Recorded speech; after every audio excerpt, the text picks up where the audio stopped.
Oops. Yeah, this is the big dumb oops. Okay. Hey there, everybody. Welcome back to the Sustainable Design Masterclass. I'm Raleigh Latham. I am joined here by Neil Spackman and the one and only Tony Rinaudo. I am so stoked. We're so stoked to be back with you, joining you guys. Right now I'm coming from Bratislava. I'm on the road on a rewilding bike tour. But yeah, we've been looking forward to this webinar for quite a while. Sustainable Design Masterclass, if for some of you guys who are new, is designated to bring you some of the top regenerative system designers in the world. These are people who are doing absolutely incredible things with ecology, with regenerative businesses, with entrepreneurship, with farming. These are people who are just changing the face of agriculture from one of destruction to regeneration. So I'm just super stoked to be bringing you guys, pioneers like Tony Rinaudo and, of course, Neil. So without further ado, yeah, we're recording this presentation. We're going to do a live Q&A. Turn off your Facebook, turn off your phones, because you want to be present for this, because that's going to be amazing. So right. I'm going to turn it over to Neil. Neil, how about you give Tony the intro, because you've got a lot to say about him. Tony and I first came in contact about a year ago. I had heard about Tony from Jeff Lawton and had looked up his work. And he did a webinar with the World Agroforestry Program about a year ago. And I watched that, and then I wrote Tony and kind of introduced myself and said, hey, I'm doing this work in Saudi Arabia, really interested in what you've been doing. And we've had an ongoing conversation since then. But ever since we started the webinar, I've wanted to have Tony on because he's the work he's done over the last 20, 30 years in sub-Saharan Africa and the way that it has grown as a from the grassroots is not just really inspiring, but a model that I think anyone working in an international development should try to mimic. But also it's incredibly hopeful for millions of families in that part of the world, and there's a lot of momentum growing behind Tony. I'm really, really excited to have him here for all of you to listen to and to hear his story. So Tony, thanks so much for coming on, and we're going to turn it over to you now. Thanks, Neil and Wayne, and it's a real pleasure to be here and to be sharing with you. And yeah, thank you for the opportunity. I have great respect for the permaculture movement, and I've been greatly influenced over the years by Jeff and others in that movement. So it's a real privilege for me to be sharing with you today. So I'm going to tell a little bit of the story and how it unfolded, and talk about the impacts of farmer-managed natural regeneration, and then where we're at today through rolling it out through World Vision, the organization that I work with today. So Wayne, next slide, please. So my family and I went to Niger Republic in West Africa in 1980. We were actually missionaries working in an agricultural project. And we were pretty young back then, and you can imagine looking at that landscape. I think I was in a state of shock for the first few years because nothing at university had prepared me for the situation there. And keep in mind, this is not actually Sahara Desert. This is their prime agricultural land.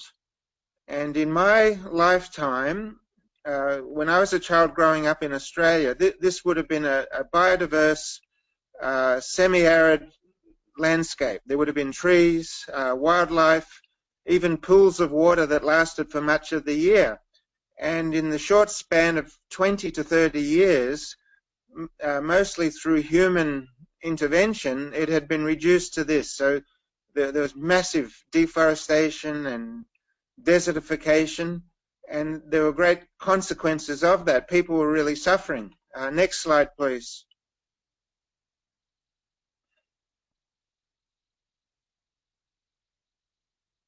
Okay, yeah. So, for example, the top left photo there, that's millet that's been planted and it's germinated, but people were having to replant up to 5 or 6 times, because the germinating plants would get sandblasted. Often they would get buried. There was just no protection from the wind, and we would have 70-kilometer-per-hour winds at planting time. And if you look very closely there, that's been abraded and it's starting to desiccate. And people didn't have a magic pot of seed. Every time they replanted, they were actually planting what they should have been eating. And so every year, even in a non-famine year, people were suffering. There was a gap period before the next harvest came in, if indeed it did come in. And you can see the tree there buried by the sand dune. More and more often, what wasn't cleared by people for farming, the encroaching desert would overrun anyway. Next slide.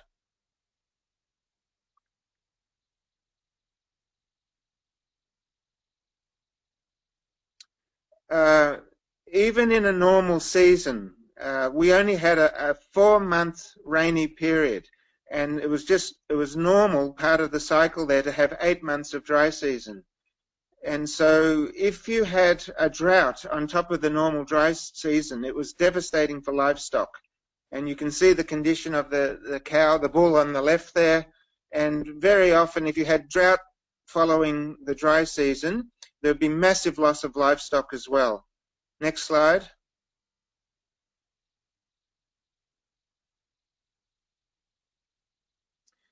With the loss of biodiversity, there was an explosion in crop pests. So when you lose the trees, you lose insect-eating birds, spiders, lizards, and so on. And in the years when their crops were successful, you would have a monoculture of millet from one end of the country to the other. So you just had this massive breeding ground for all types of insect pests. And even if you had a good rainy season, there was no guarantee of getting a crop, because there was such an onslaught of different kinds of pests. Sometimes it might have been just the locusts. Sometimes it might have been different types of caterpillars. Often you'd have a combination of different things with devastating effect. Next slide.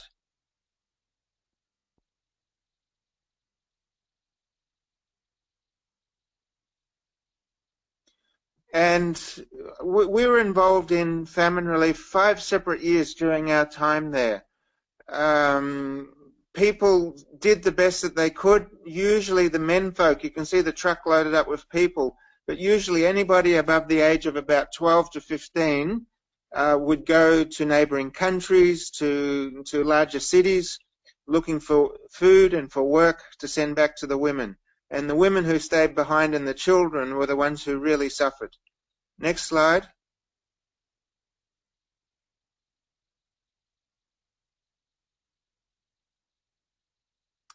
And I mentioned that this was actually a very biodiverse landscape with trees, with water, with wildlife. By the time we got there in 1980, this photo was taken in 1984, the trees had been stripped from the land. One estimate that I saw was that there were only about 4 trees per hectare on the landscape. And so when you did get a drought year and the winds whipped up, you can see the effect there, where it's actually overrunning an abandoned village. Next slide.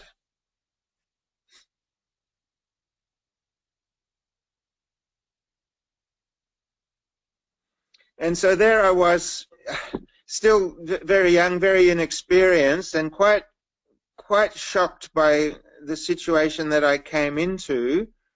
And we were trying everything through tree nurseries. We read widely, we consulted with the government nurseries, with other NGOs, we experimented.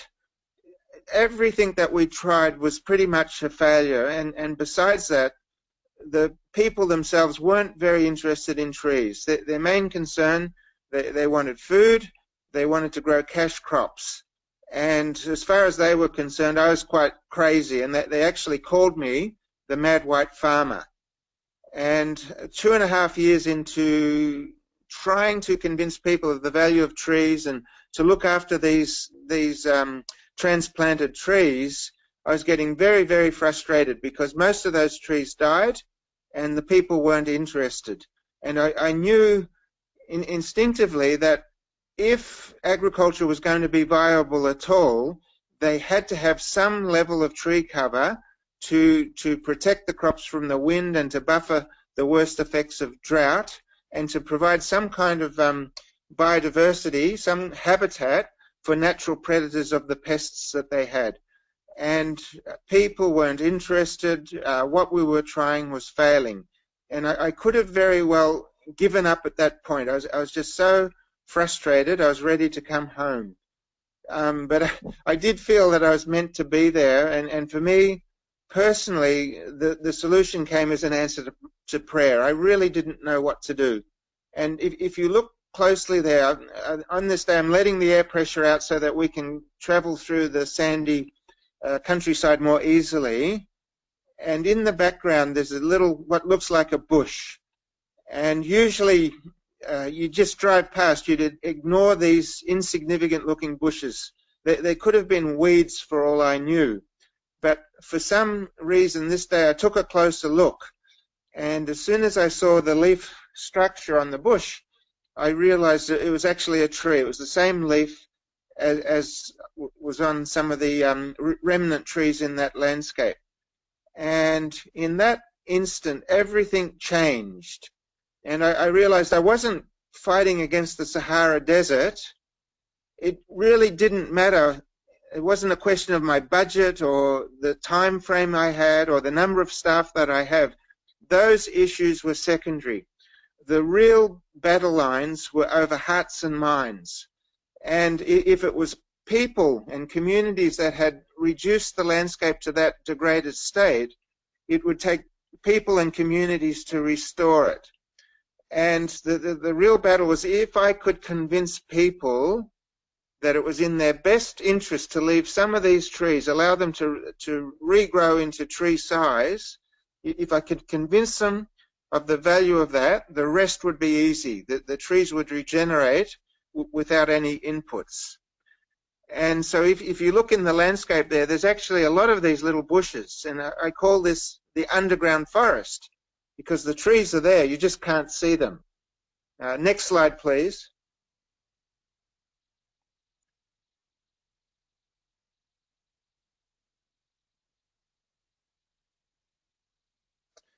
So if we had special vision and we could see beneath the surface of the ground, you'd realize that when you cut a tree down, for most species, the tree doesn't die, and at least 50%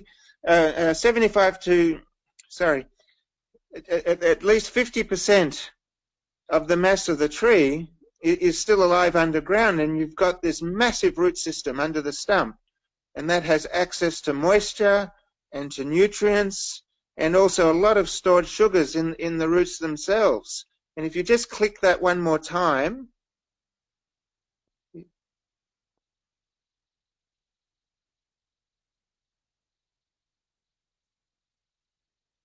that's all we see. We just see that little bush on top. But actually 50% of the tree's still there.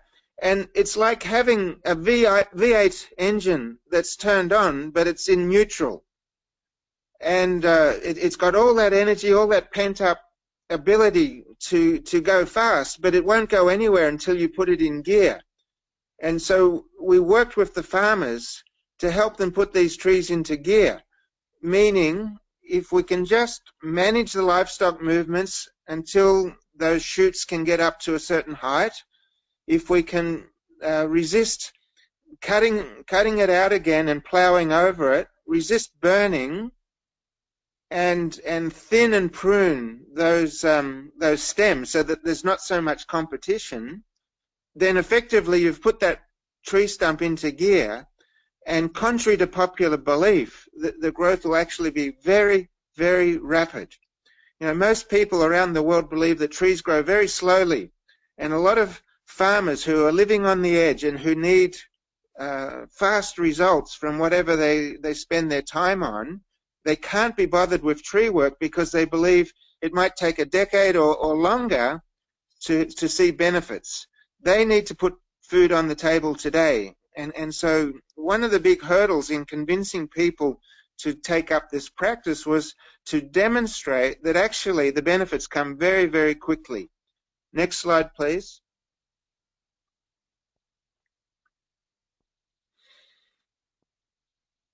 And so here's a definition of FMNR. It's the systematic regeneration and management of trees and shrubs growing from stumps. Sometimes people have cut the stumps out and there's only the roots left. And you can often regenerate trees from roots and sometimes from seeds in the ground. And we can do this on agricultural land, on grazing land, on degraded forest, even on wasteland. And it's more about the management than anything else. If you manage this regrowth properly, nature does the rest. And you can see here, it's quite a simple process. The diagram on the left there's many stems growing from one tree stump. And I've seen maybe 30, even up to 50 stems from the one stump. If you do nothing, eventually that will become a tree, but it could take a decade or more. And the management part of FMNR is to thin and to prune to allow more rapid growth so that all the energy in the roots is pushing up into fewer stems. And then you might select up to 5. And I actually prefer leaving more initially, even if ultimately I only want 1 stem on that tree. Initially, it's better to leave 5, particularly in a developing country context, where there's a great shortage of fuel wood and people might want stakes for beans or small poles for their building their huts. If you leave 5, then they can selectively harvest over a 5-year time frame without eliminating the main trunk that you want to leave. Also, in most developing countries, there's no fencing. And so it adds a measure of protection. It's much harder for an ox or for a goat to break a clump of 5 stems than it is to break a single stem. So FMNR itself is very, very simple, and I have to confess, it's not even a new idea. It's ancient. The technical terms are coppicing and pollarding. There's absolutely nothing new about this. If anything, all I've done is made a rediscovery of a traditional practice. And if you take that concept, it's actually very, very beneficial. When I'm traveling to new countries and I'm trying to bring in this idea, I can tell them outright that this isn't a white idea, it's not an exotic idea, it's actually indigenous. And what we're trying to do here is revive beneficial indigenous practices. And that gives you a great leg in when you're going to new areas. Next slide.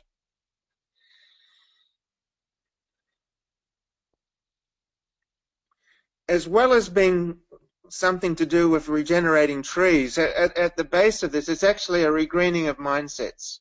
And if you win on this plane, then you win the battle.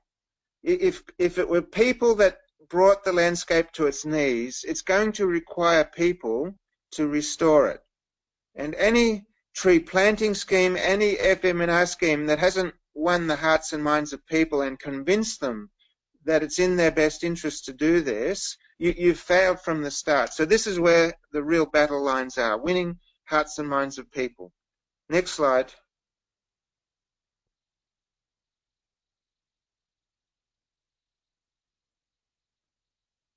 And so very, very rapidly, amazingly rapidly, we went from seeing landscapes like the one in the top left corner to landscapes like the one in the top right corner. There's only about 3 years between those 2 photos. Even on that top left corner slide, there are tree stumps buried beneath the surface. And all that's happened there was that we convinced the farmers to not cut out the regrowth each year in preparation for farming, select the stems that they want, and then protect them to a certain degree until they're up and able to withstand grazing pressure. And you can see the impact there. The bottom left corner is the first year after beginning to select and prune the regrowth. And already, because people have harvested a few of those branches and the stems to use as fuel wood, that's freed them up to leave some of the crop residue, the stubble, on the field as mulch and to protect the ground and eventually to rot down and become organic matter. So already there are other factors starting to kick in there. It's more than just the trees. We're starting to improve soil fertility and growing conditions. In the bottom right corner, and this would be maybe 3 to 4 years after starting, you can see the farmer there. There's actually a pile of wood that he's harvested behind him. He's left a main trunk there to harvest perhaps next year. And then there's 3 or 4 small shoots in front of him that he's grooming to harvest in the future. So he's got a sustainable system going there. He'll never leave that farmland devoid of trees, and he's growing his crops right up to the base of the tree. So one of the other myths that we had to contend with was that people believed that trees and crops were incompatible. And to a certain degree that's true, but it's not universally true. So there's some tree species, they might be nitrogen fixing or in some way synergistic. In the case of this one, it's Philostigma reticulata. It actually draws water from deep in the soil profile, and it leaks that water in the shallow root system, making moisture available to the crop plants. So there are certain species that are compatible with crops, and you have control over how many trees you will regenerate and how severely you prune them. So the farmer actually has a large degree of control over how much competition there is with the crops. And as a general rule of thumb, we were finding that with trees, farmers were getting a doubling of the crop yield. Some farmers even a triple, because of the improved microclimate, the improved soil fertility, cancelling out any negative factors of the competition that might have occurred. Next slide. And you can see here the graph in the bottom. Those trials were done in Senegal. Farmers with no trees on their land were getting just the district average yields of about 300 kilos of grain per hectare. And then with no other inputs, no irrigation, no fertilizer, no improved seed, on the same land but with trees, they were getting more than double, 700, it's about 780 kilograms of grain per hectare. And then, of course, you can always improve on that. If you put other organic matter or use Sahel methods for capturing more moisture, you can improve on that even more. But just by adding trees into the landscape, you're getting a more than doubling of crop yield. The photo on the top left was taken in a drought year, and you can see there that the only place where the crop is not only surviving but it's actually thriving is at the base of the tree. So you've got greater organic matter, less evaporation, slightly cooler temperatures. You'd have maybe predators of insects living in that tree.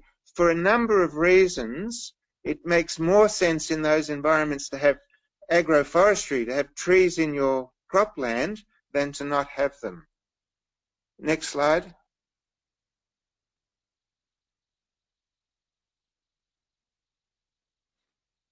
So here, just a close-up of the FMNR in the first year. That was bare land. There were tree stumps there. The farmers started selecting and pruning, and they're beginning to leave the crop residue on the land and improve the soil conditions as well. Next slide.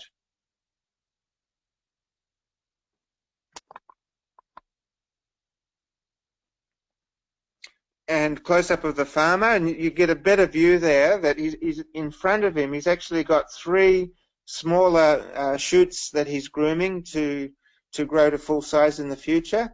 Just to his right, there's a younger stem that might be ready for harvest in 2 or 3 years. And further to his right, there's the larger stem that he would harvest maybe in the following year. So he's got a sustainable system there.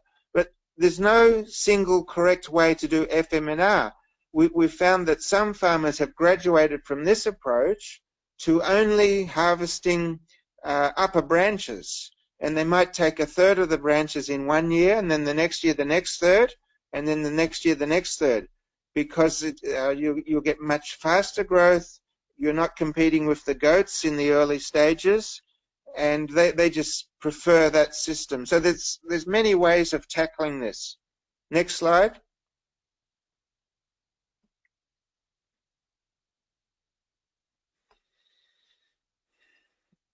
Oh, what began to happen very, very quickly was initially people met their domestic fuelwood needs, and it had been a desperate situation prior to this. Women were walking for many kilometres to get fuelwood. Children were kept out of school to help their mums. In the absence of wood, people would use straw, which should have been going back onto the field as mulch and organic matter. People were using cow manure, and even the manure of goats. So it was very undignified. You imagine the shame of having to scrape up goat pellets to use as your cooking fuel. Almost overnight, that situation was reversed. And as people met their own domestic needs and a surplus was produced, markets began to spring up in the bush villages. And so instead of people, what was happening previously, people would go to the cities to buy their fuel wood and their building poles. The city merchants were starting to come to these same villages, and bush markets were set up to sell fuel wood. But the difference was now this was a sustainable supply. The farmers were definitely harvesting a lot of wood, but they were replacing it with the FMNR process. Then you can see on the bottom right corner, some of the more enterprising farmers realized you don't make much money from wood and from charcoal. And with the same volume of wood, if they added value, if they made hut roofs and tool handles and furniture, they might get 5 to 10 times more income from the same amount of wood. So backyard cottage industries were starting to emerge as well. Next slide.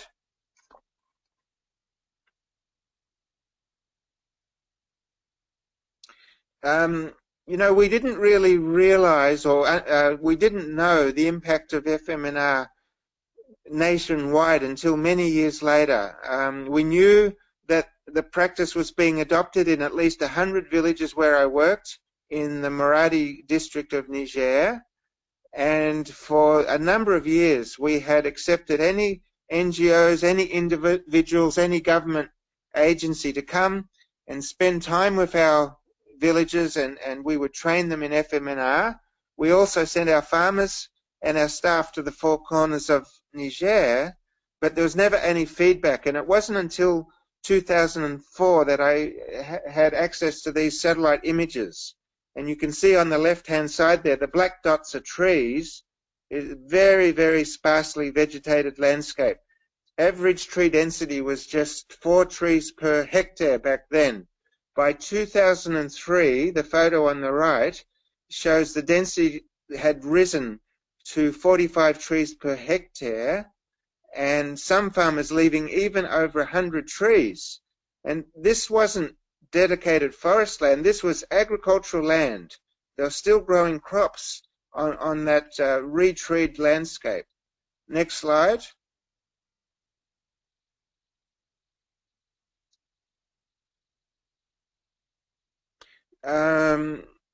Nationwide, it spread at that time, a few years ago, 2004, the figure was 5 million hectares. And they've just done a new survey this year. They've upped that figure. There's actually 7 million hectares with an average tree density of 45 trees per hectare. And the growth there is phenomenal. It's mind-boggling. If you do the sums, that was an average rate of 250,000 hectares per year being reforested, and we didn't even know about it. This was a people movement. This was not orchestrated. We'd let the genie out of the bottle. People saw the value. They either observed it and copied it or learnt it off their neighbours, and it spread from farmer to farmer. pretty much without our knowledge. And I've tried to read very widely on reforestation in different parts of the world. I've never seen a similar figure, anything that comes anywhere near to this, and certainly not at the cost that it cost us. It costs next to nothing. On a per hectare basis, this intervention costs next to nothing. Now, if you look at the total budget that I had at my disposal, and I lived in Niger over 17 years, I doubt that I spent more than $2 million in 17 years. And if you spread that over 7 million hectares, it's peanuts compared to the cost of a typical reforestation project, which might come in the hundreds of dollars per hectare, depending on what degree of investment you make into it. So it really is quite a unique story. Next slide, please.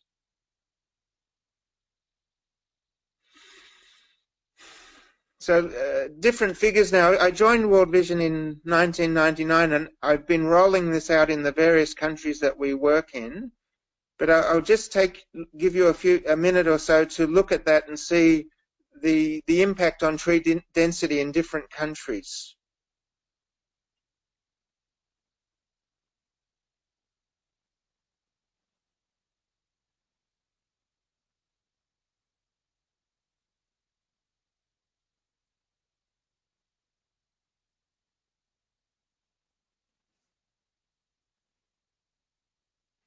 So you can see there different countries have taken up FMNR at different rates, and the response has been different. But what the trend that we see is, as they warm to it, some countries faster, some countries a little bit slower, but as they warm to it, the same pattern that we saw in Niger, where there's this gradual and then more rapid uptake of FMNR, and then this organic movement that spreads from farmer to farmer. That's what we're that's what we're starting to see in the various countries we've introduced this to. Next slide, please.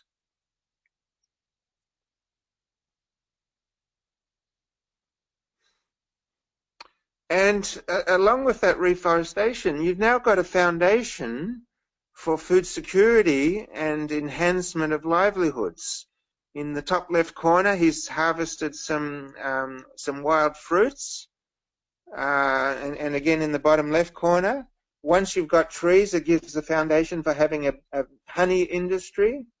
If you allow the trees to grow big enough, you have the possibility of having millable timber, and so on. And so we've found it to be very foundational. All the other things that we're doing in development activities in World Vision, this is actually very foundational for kickstarting and providing the ability to be sustainable in what we introduce. Next slide.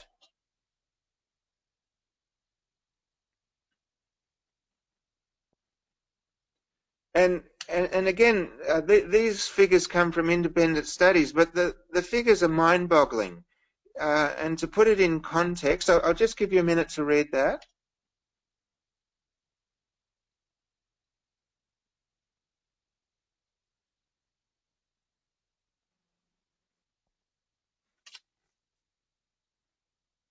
So those figures in the context are mind-boggling. Niger is often listed on the UNHDI as the poorest country in the world. It's often listed 174th out of 174. It's on the edge of the Sahara Desert. There was minimal investment by government and by non-government organizations in the reforestation sector, or in food security for that matter. And yet here's this movement that was pretty much organic and people-driven in the poorest country in the world, producing the equivalent of $900 million per year, every year, with no ongoing investment by a project. And in a country that's racked by drought and recurring famine, they're producing every year an estimated 500,000 tons of additional grain. So I think in development circles we get a bit jaded, we get a little bit blinded by numbers, and the significance of this can be lost on us. But these are figures to kill for. These are results that are enviable, and they pretty much happened under the radar screen. Most people haven't picked up on the impact of FMNR in that poor country. And I think if more NGOs and more donors and more development actors were aware of the significance of this, there would be mass adoption of FMNR globally. Next slide.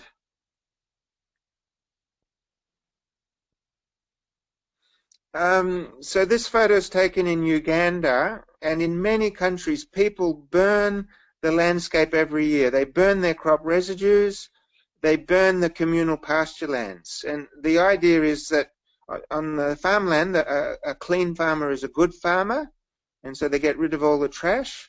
And on the grazing land, their thinking is the burning gets rid of the coarse, dry grass and forces a green flush of growth from the grass stumps.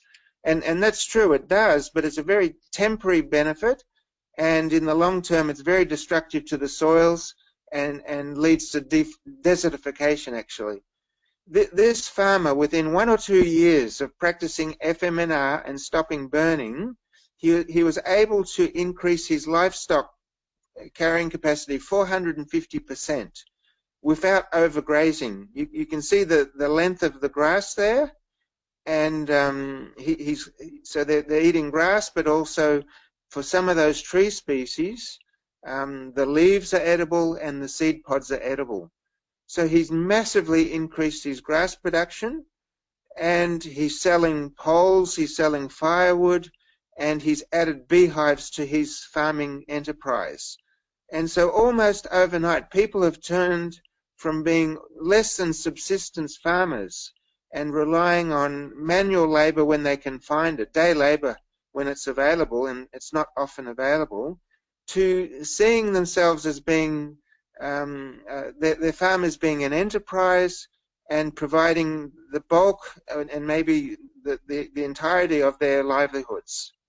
Next slide.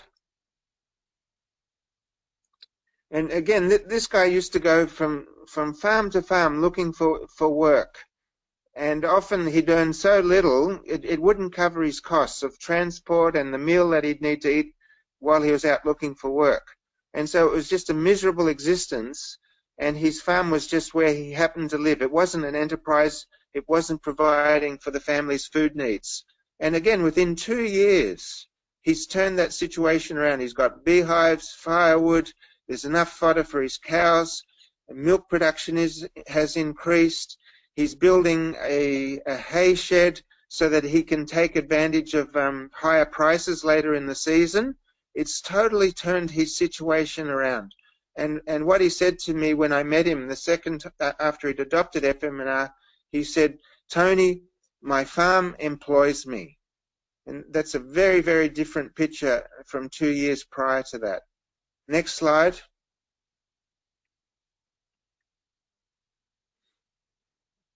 And it's been really revolutionary. I mentioned earlier that there were wind speeds of 70 kilometers an hour, and they would bury the crop, they would damage it, people would have to replant five or more times. That's completely stopped now. This was a typical scene when we first entered Niger. Next slide.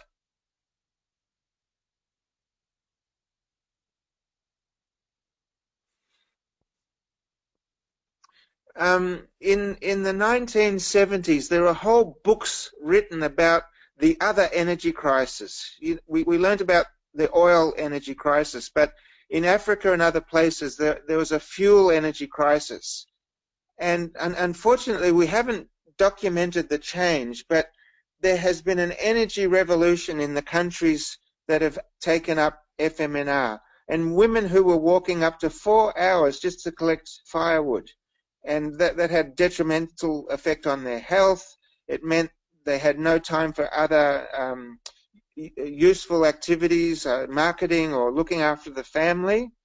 And often, despite all of their efforts, there was still a great shortage of fuel. that's been completely turned around in Niger at least. And not only people meeting their domestic needs, but the ever-growing cities, which were destroying the remnant forests. In Maradi, where I lived, the forests had disappeared, and they were making a retreat across the border into Nigeria. Each year, the marketers were going further and further to collect the wood, destroying the forests as they went. That's completely halted now, and a sustainable supply of energy has been supplied to these big cities. So it's unfortunately not documented, but it's a story in itself, and a massive turnaround in the situation. Next slide. And if you just click quickly to the following slide as well, it shows the transition in a 2-year period on this hill in Ghana. And if you go back and forward a little bit, it'll just show the same site transition in a 2-year period. So farmers in this region in northern Ghana, they'd given up hope, and they said if conditions got any worse, they'd be packing up and going to the capital city, because they just couldn't make ends meet anymore. There was no fodder, women walking many kilometers to get fuel wood, crops failing, children not in school. It was a miserable situation, and within just 2 years of practicing this, it restored their hope. As they saw the landscape restored, it made them realize if they looked after the environment that they'd been given, that their inheritance, if they worked with nature, instead of hitting it on the head each year and burning it and cutting it and overgrazing it, it could be so much more productive. It could be bountiful. And it's just transformed that community. Next slide.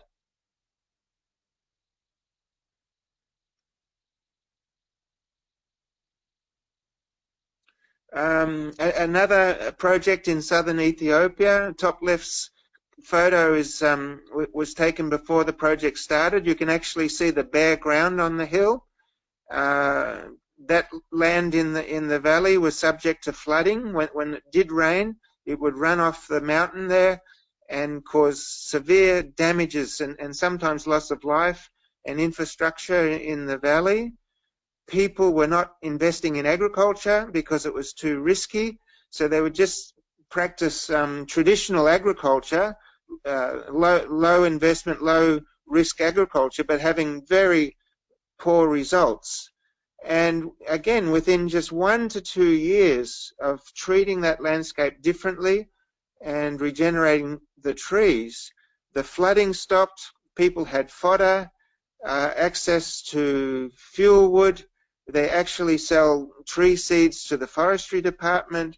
They produce honey. They sell traditional medicines, and so on and so forth. If you go there, they claim, and unfortunately we haven't set up a weather station, but they say that it is measurably, it's sensibly cooler in their environment now than it was before they started this work. Last year there was a massive drought across Ethiopia, and maybe 15 to 20 million people were receiving food aid. Before this project started, World Vision entered this community in 1984, and we provided food aid to one degree or another for about 30 years.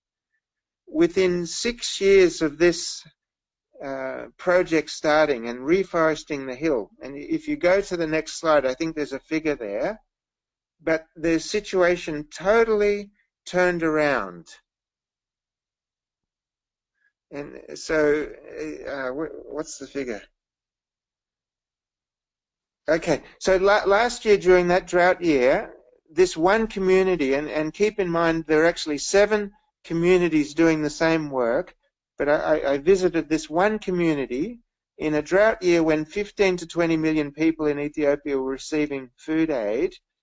This community has stored 30 tons of grain.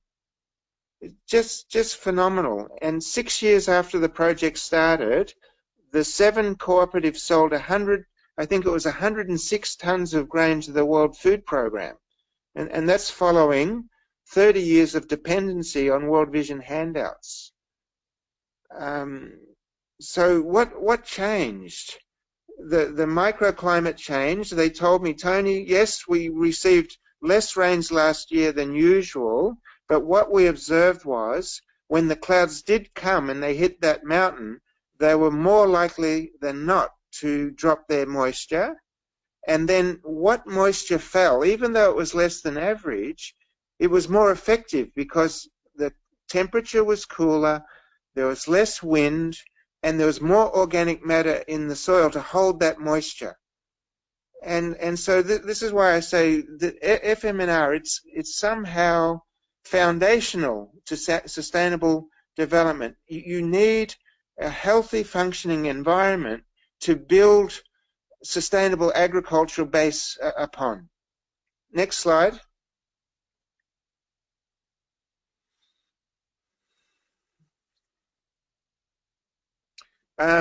Just for anyone that's interested, that particular project is also a carbon trading project, and from 2006 when it started to 2000 I think this graph was taken last year, so 2016, it had sequestered around 100,000 tons of carbon.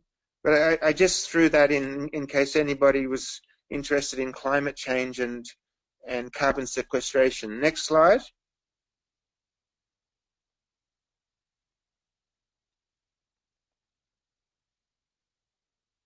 I believe going into the future, particularly in countries in the tropics and semi-arid tropics, that unless farmers have trees on their land, they won't be able to produce a crop. And you can see there the temperature differences. Air temperature, 45 in the open, 35 in the shade. But look at the soil temperature difference, 71 degrees Celsius out in the open compared to 36. And what's happening is crops growing in these regions are already growing at the upper limit of their optimum temperature range. And when you go beyond around 35 degrees, for every 1 degree increase in temperature, you have a 10% decline in crop yield. And with climate change, the predictions for these regions, or in Africa especially, you might have up to a 5 degree or more increase in temperature. That means a 50% drop in crop yield. And so what I tell farmers as I travel around the world is, if you want to stay in business, if you want to keep feeding your family, you have to do this. It's not a matter of being a tree hugger. It's not a matter of it being aesthetically pleasing. It's actually a matter of survival for a number of reasons. And yeah, I think it's just critically important. A light covering of trees, just an average tree density over a farm can reduce air temperatures 10 degrees. So it's effectively buying us time in the race against climate change. Next slide.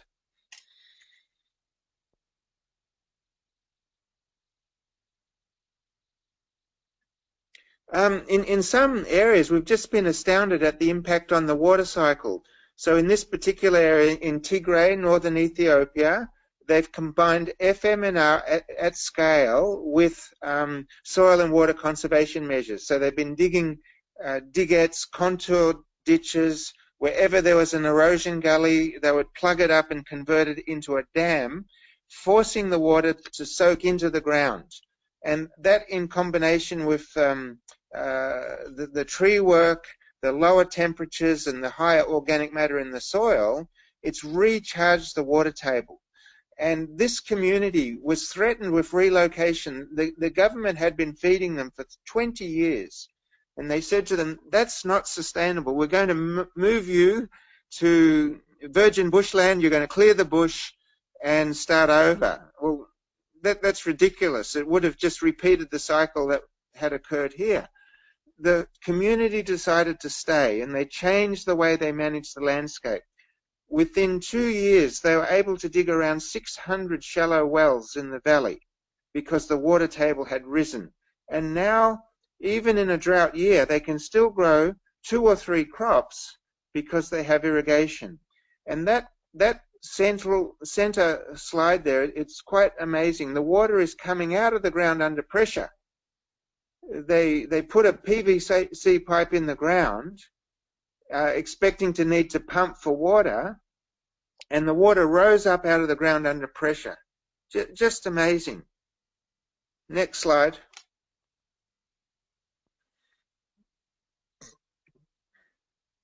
Yeah, so that's the end of the presentation.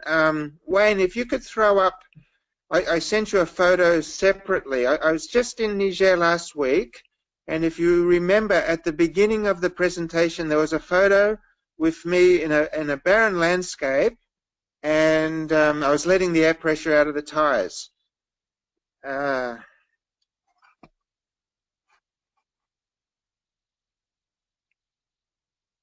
Yeah, so we're hoping the photo will come up, but I couldn't pinpoint the exact same position, but I was very close to that vicinity. And if you see the photo, if it comes up there on the screen, there's probably 40 or 50 trees per hectare on that same land that looked like Sahara Desert. Yeah, we've got it there now. So I was very thrilled. I left Niger in '99. And there's been no effective project working in the area, no government support, but the farmers have maintained that high level of tree cover on that farmland ever since. So that's all I have to say on the presentation. I'll open it to you again, Neil, and if there's any questions, I'm happy to answer. You bet. Thanks so much, Tony. That was fantastic stuff. That was just amazing stuff. My pleasure. That was really cool. A couple comments from my side, because this is a theme that we see with a lot of folks that we bring on the webinar. That the key to having an agriculture that's sustainable is having an agriculture that maintains ecological function. And the problems that we see of the farmers in Niger who were losing soil. Their rainfall was not effective in not nourishing their plants. They had a lot of loss due to wind and other climatic elements. All of these are typical of desertifying landscapes, and that by restoring the ecological services those trees had, it had this entire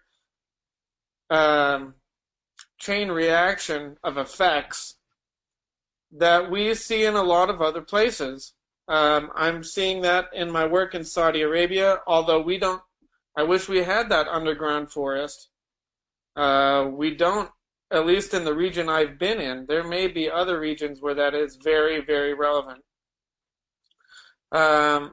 So it's not so much the ecological part that's surprising to me. I've got a question about the political atmosphere, because I know of other African countries where people seeking self-sufficiency had those efforts squelched by strong central governments that wanted to maintain dependence. And so I'm wondering, was there any sort of, was it just kind of a libertarian place where these people had control of their land and they weren't paying taxes on it and they were kind of free to do what they wanted? What was the political atmosphere like for them that allowed them to do this without any kind of intervention or any kind of obstacle? Mm-hmm. So Niger inherited a forestry code from France, and it was just a carbon copy of what the French did. And in French forestry law, the government owned the trees. And this had a good intention, but the opposite outcome. Because if the tree's not yours and it's not mine, I'd better take it before you do, or I'll miss out. And the net effect of that well-intentioned policy was the total destruction of the forest from one end to the other of Niger. Yep. Now, fortunately, when I got there, the country was really on its knees, and I say that tongue-in-cheek. The Forestry Service was struggling financially. They couldn't send their scouts out into the villages to find people, and at the same time, democracy was coming in. People's interpretation of democracy was, great, we're now free to do whatever we want. And so there was this combination of things, a weakened forestry service that was policing the cutting of trees, a perception that we were now free, and then this white guy came in, and I said to the local foresters, your approach is failing. You set up roadblocks at the entry of every city, confiscating people's wood, but the damage has already been done.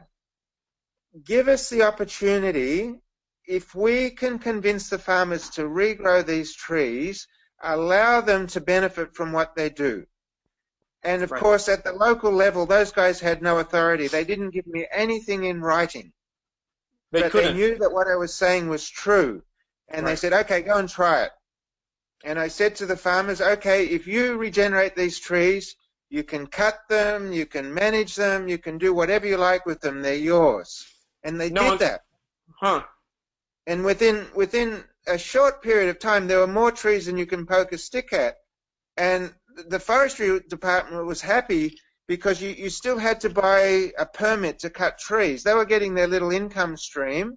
The trees were returning, and the farmers were happy.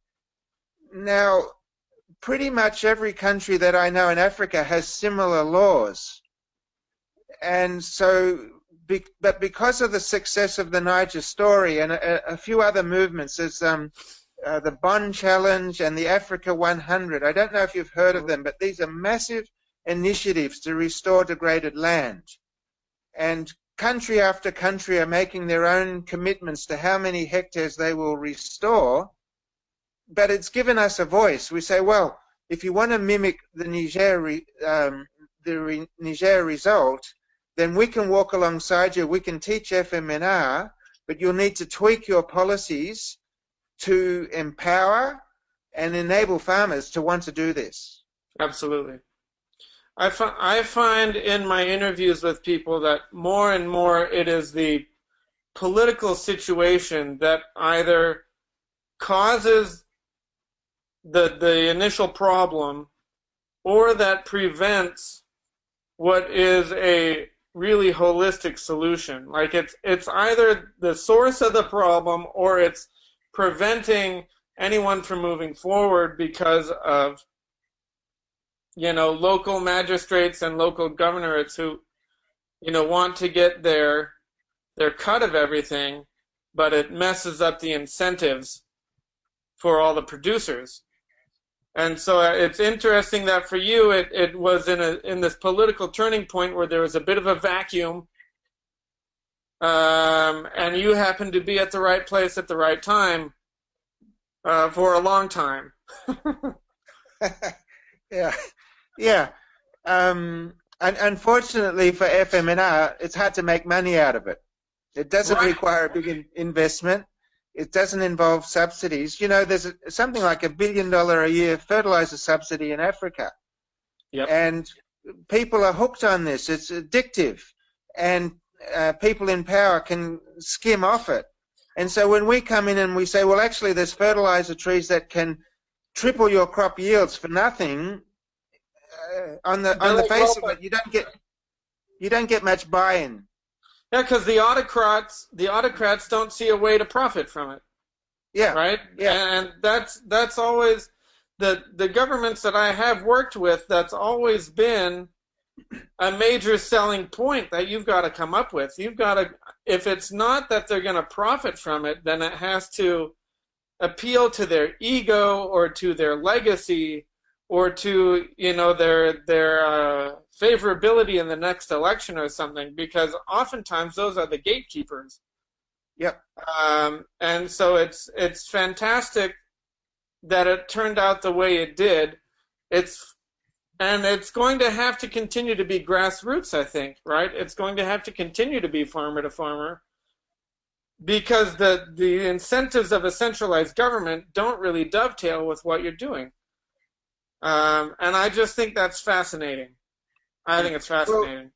Well, I'm an optimist, and you're right. The bulk of my work is still aimed at the grassroots. Yep. But we try to work at the government level too. And you mentioned you've got to appeal to their ego or to their own objectives, and that's what we're doing. Yeah. So many governments now, they've actually committed to restoring 80 million hectares in various countries in Africa. Yes, and we can go to them and say, well, how are you going to do it? And their first response is usually, we'll plant trees. Yeah. And then we say, well, you've actually tried that before. It cost you a lot of money, and you haven't got anything to show for it. Yeah. And so then they're in a bind, because internationally they've made this declaration. We commit, like in the case of Ethiopia, 22 million hectares. And so we can say to them, look, we can help you not lose face. Yeah. And as World Vision, I work very closely with the World Agroforestry Center, with World Resources Institute, some of these peak bodies that have authority, they have a name with them, and we have a voice. So yes, there's always reason to doubt governments, but I guess I'm an optimist, and I look for the honest brokers there. Well, you have to work with them the majority of the time, right? Yes. You don't have another option, and so that's why it makes me so happy that it worked out the way it did. Anyhow, I always ask the first questions. That's my prerogative as the guy hosting this. But we've got an audience who have been asking some things. The first was, what was the name of the species that was a reticulata? It was a P. reticulata? Yeah. So there's two names, actually. I don't know why, but the main one that crops up is Philostigma. Philostigma. Yeah, Philostigma reticulata, and the other name is, sometimes it's referred to as Bohinia. Okay. Yeah. So there's that tree, but some of the others that are critical in those environments, Phaedherbia albida. Yep. That's a fertilizer tree. It's probably not good for me to list species, because in every country there's going to be a different mix. And it's really a matter of either knowing your species or trial and error, but also going to the farmers. Their traditional knowledge is so critically important.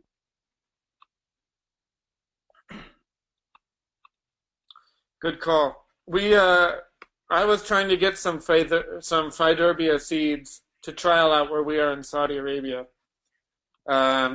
Someone asked about the trees that perform hydraulic redistribution. I'm trying to find it, but it's John Lim.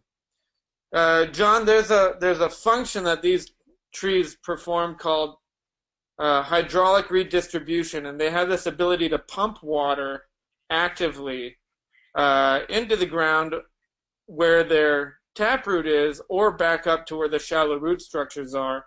I've got a blog post on it on a Forsaken blog that I used to write. But there are a number of species that do this. Prosopis is a big one that does this. There are a number of acacias that also have this ability. And I don't know which one you brought up, Tony, that you said has this function where they bring subsoil water to the surface. Yeah, that Philostigma does. Oh, it's the same one. Mm-hmm. All right. Question, what have you or your farmers noticed from varying pruning intensity on trees in different stages of growth? I wonder if in early stages trees benefit from being able to produce more energy, and in later stages from focusing resources from the roots into a smaller number of shoots. I'm sure you're correct that a lighter pruning earlier on would give more energy. The reality is you're working with farmers, and initially at least they're very scared of shading, and their tendency is to over prune. So I'm always fighting this fear that they have that the shade will suppress their food crops. Mm-hmm. But I'm sure you're right that the more leaf surface area you have, the better. And there's another reason for light pruning. Again, it's harder for wandering goats and livestock to break a bushy multi-stem plant than a single stem plant that's had all the side branches cut off. Yeah. Yeah. And I find the trees that we leave alone tend to develop multi-stems naturally. I think they've evolved to do this after thousands of years of being in pastoral land. That's something we don't. The trees that we don't prune will just naturally be very bushy in the first 3 to 5 years, where we are in Saudi Arabia, and I suspect it's exactly because of that reason, because they will break the whole tree over, or just strip it. But just on that, if I could just add to that, this is a sort of point of dynamic tension. The success of FMNR is because it's farmer managed. It's not Tony managed or World Vision managed. And I might have a scientifically correct, ideal pruning regime, but if I stick to my guns and insist on that, I might lose the farmer managed bit. You see what I mean? So I have to give freedom. I have to allow them to do what suits them. I can advise, I can demonstrate, but at the end of the day, I have to relinquish any authority and say, it's your tree. And so there's this tension. I often see things, oh, I wouldn't have pruned it that way, but I have to shut up. That's wonderful. Somebody that I look up to a lot once told me it takes us 3 years to learn how to talk and 80 years to learn how to shut up. So it's good. You learned it early. That's the other question I have. What did it take in your early days there? Because you were an implant, right? I don't know if you knew or if you focused on any of the indigenous languages, or if you were communicating strictly in English. But what did it take for you to find those early adopters? What was your relationship like with them? And what did you have to do to get there? Mm-hmm. I was very fortunate because the mission that I was a member of had a long history there, and they were trusted. So people went to the mission for medical needs. We had a clinic. Many of them sent their children to the mission schools. We had agricultural programs that people benefit from. And in the severe 1970s famine, missionaries and the local church distributed food. So I stepped into that. There was that appreciation. Yeah, there was established social capital that you were affiliated with. Thank you. And then I made a great effort at the language. I spoke Hausa, and I made great effort at that. I didn't want to have to go through a translator. I needed to be able to communicate directly. Also, before we came up with the idea of FMNR, I'd been working in those villages. We had that tree planting project, but a number of them complained that they didn't have drinking water. And we were able to get some funding, and we put in, I think it was 6 wells in 6 villages. And so there was that rapport and that trust. Then in 1984, there was a massive drought and famine, and we just dropped everything and pulled out all the stops to get food to people. So even if they hated me, even if they despised the idea of having trees in their fields, out of deference to what we were doing, people put up with us and tried the tree thing for long enough that they themselves saw the benefits. There you go. So that for that organization to be there really is what got your foot in the door. Every now and then I get emails from people who are like, I've got this really great idea for a project in Chad or Mali or Malaysia. And the first question I always ask them is, it's not, is your idea going to work? It's, what are your relationships that you have there? Because even if your idea is, going to grow paradise, who's going to listen to you and who's going to adopt it?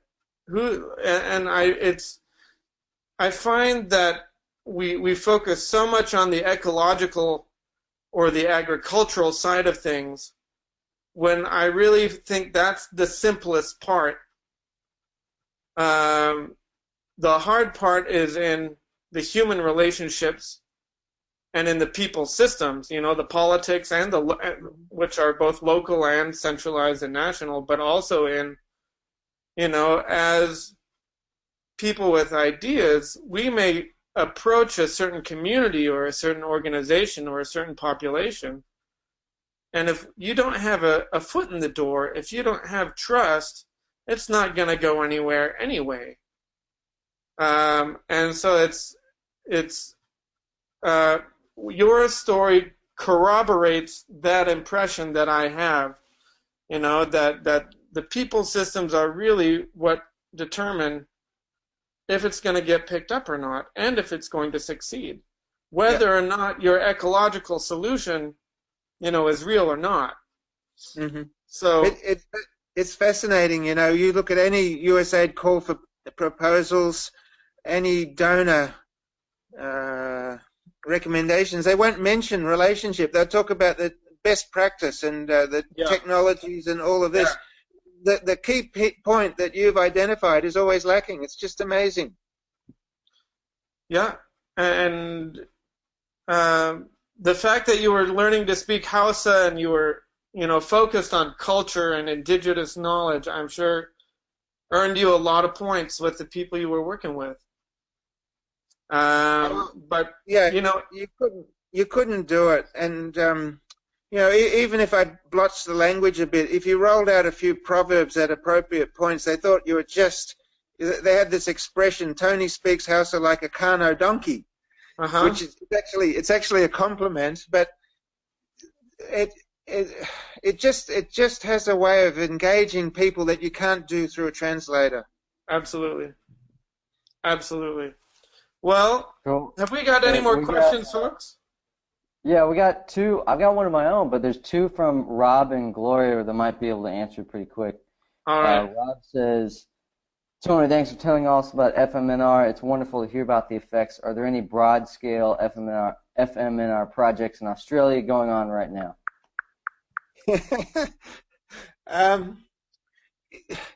Not that I'm aware of. There's areas of forest regeneration where effectively they're doing natural regeneration as opposed to tree planting. But see, the context here is so different. Here, farming is intense. It's a commercial enterprise, and the cost of labor is through the roof. So unless you have species that have a high return, maybe a sandalwood or a high-value fruiting tree, you're not going to see that in a Western country. You would do it for environmental reasons, not necessarily for profit motive. I don't know if that's clear, but in Africa, the investment of their labor paid off. They could sell fuel wood, they saw doubling of their crop yields, and so on. So it's been a little bit hard to translate into Western agricultural setting in Australia. Yep. Cool. Good question. Okay. Another question from Gloria. She says, are there governments that are open to this method? Oh, definitely, and increasingly so. So I mentioned the AFR 100 initiative to restore 100 million hectares in Africa. I think it's around 20 countries that have made commitments to restore around 80 million hectares. And through World Vision's collaboration with World Resources Institute and World Agroforestry Centre, we actually have a voice at the government level, at international levels, and we're constantly flagging the Niger experience and saying this is something that's replicable. And increasingly we're hearing, we're getting positive reception of that message. It's taken time, but it's starting to sink in. Cool. So here's a question of my own. So how are you able to quickly get people trained up so fast in this technique? Like if you didn't have the infrastructure to, quickly have the funding to go out and train people, how did they learn so quickly? Well, you saw from the diagram, it's actually very simple and even intuitive. I could teach a child in 5 minutes. It's that simple. Okay. But I'll give you an example. I spoke at the Permaculture Convergence in Jordan. I think it was 2011. Yep. And there was a young man there from Kenya who lived on the island of Rusinga. It's in Lake Victoria. And all he did, he saw that pretty similar presentation to the one I showed you. I didn't give him a hands-on demonstration, but he took that knowledge back to Rusinga, talked to the people who were in a terrible plight. Most of the young people had left. There were no job prospects on the island, and the forest had disappeared. And with that little bit of information, he shared it. He got a movement going on that island. The thing is, you don't need money. You don't even need somebody to give you secateurs. In Niger, they sharpened their hoes. That's how poor they were. You just need inspiration.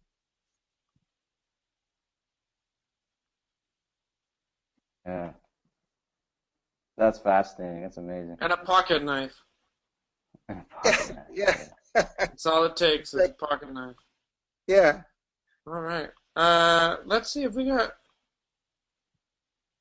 Susan wonders if you have the name of that guy from Kenya.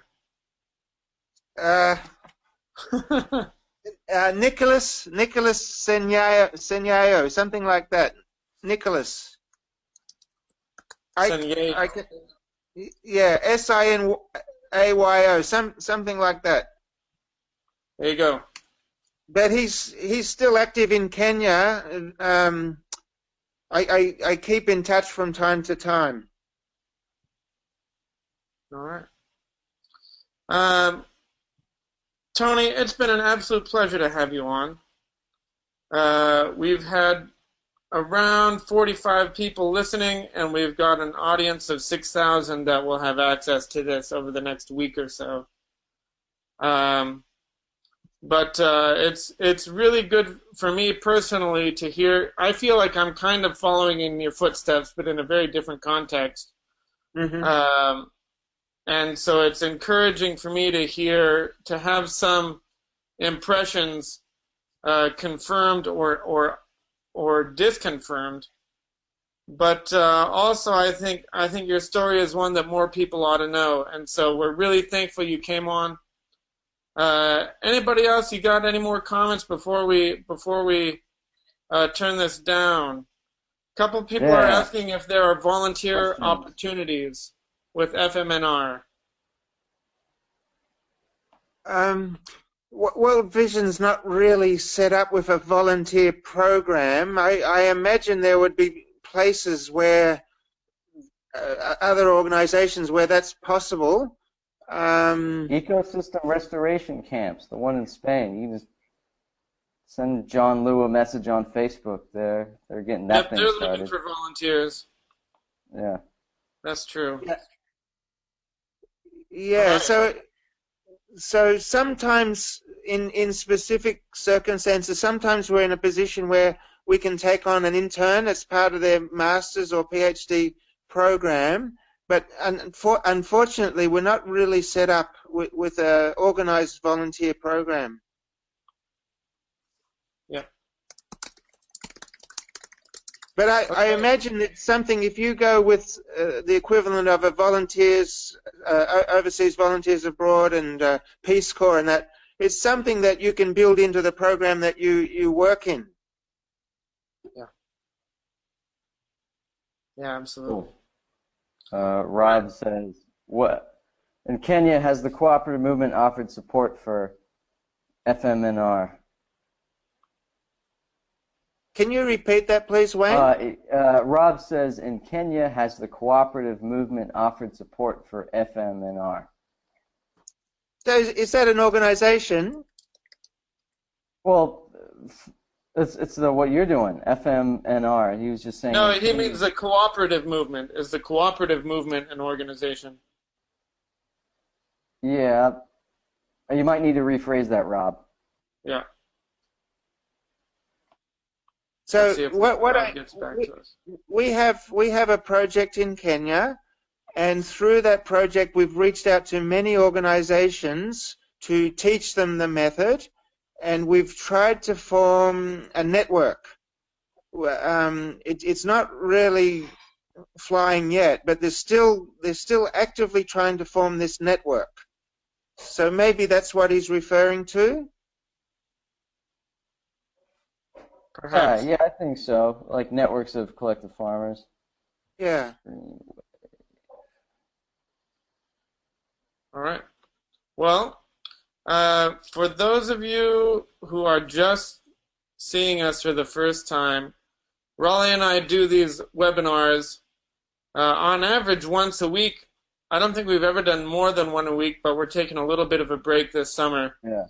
Our next webinar is the 5th of July with the Green Wave folks. What's his name, Raleigh? His name is... We got Bryn Smith. He's got a bunch of talks out. He's doing 3D ocean farming. So for those of you who one, care about the ocean, care about sustainable fishing, or connected to the ocean and want to learn about, hey, how the heck do I make a livelihood while restoring it? He's got some really, really amazing presentations he can share with it, and it's going to be really cool. Really fantastic, and this is one of the farming is super new. It's the cutting edge of it's one thing permaculture doesn't do well yet is what do we do with the oceans? It's a big question. The other thing I wanted to point out is that Raleigh and I rely on subscriptions to be able to pay for the software and speaker fees and all the other stuff we need to do this. So please consider subscribing. And thanks everybody for coming out to Sustainable Design Masterclass. Thanks to you, Tony, again for your presentation. Pleasure. And we wish you the best of luck in spreading FMNR. Thank you, Tony. That was inspirational. Yeah. And replay will be sent out. I just got to download it and then re-upload it. Then you'll all get an email with the replay. There you go. Thank you. All the best. All right. We'll see you. Likewise. Thanks, guys. Have a great rest of the day. I'm going to pass out because it's 2 a.m. here. But I'll catch a few of you in Europe on my bike trip. Take care, Raleigh. Okay.